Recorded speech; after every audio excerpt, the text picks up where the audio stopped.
जवानी तो हर जाता से जातल बा,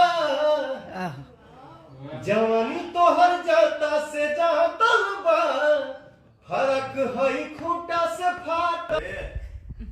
32 साल से आवाज आता है कौन क्यों जाना होने से थी करिए कौन जाना होने से थी करिए कभी कभी संकीला के दौरान मनोज तिवारी भैया भी कह रहा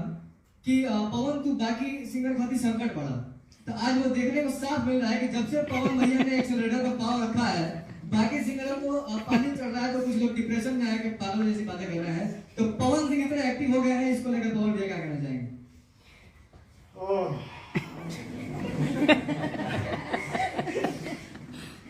देख मंच में भी एक बार हम बोले थे, हम किसी का नाम तो लेते नहीं है। आज जो हमारे हीरोइन बाड़ी फिल्म में बैठा रही सेटअप हम करिए देखा कितना शांत बैठल बनी है,